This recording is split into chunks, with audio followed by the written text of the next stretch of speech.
Se trata del pequeño Lautaro Ñamandú Cáceres Osorio, de apenas 26 días de edad y quien nació con 7 meses de gestación. Actualmente el pequeño continúa en terapia intensiva, pero mejorando notablemente. Pasó, digamos que las 1001, como todos los recién nacidos, muy pequeñitos, de muy bajo peso.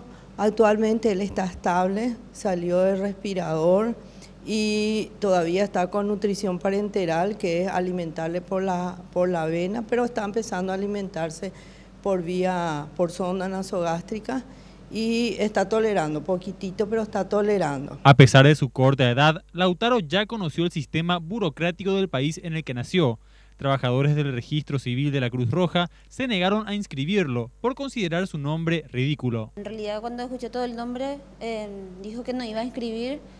Le pasó a otro oficial, la otra dijo que tampoco no se va a inscribir, me preguntó de qué ciudad era y me echó más o menos a Ñemby, de donde yo soy. Sí, ellas hacían opiniones tontas, ¿verdad? Como predicciones que no sé de dónde saca esas cosas, ¿verdad? Que mi hijo me va a odiar, que todos se van a burlar de él, la familia, en el colegio, que piense mi hijo por ese nombre, ¿verdad?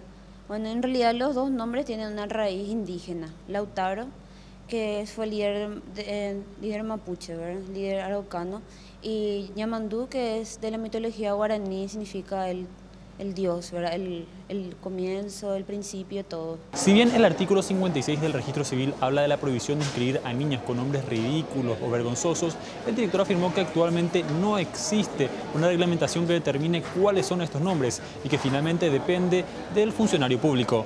Nosotros estamos trabajando con respecto a eso, a que sea más específico la ley y que hable realmente de los nombres que definidos ya de que no se puedan ser inscritos, ¿verdad?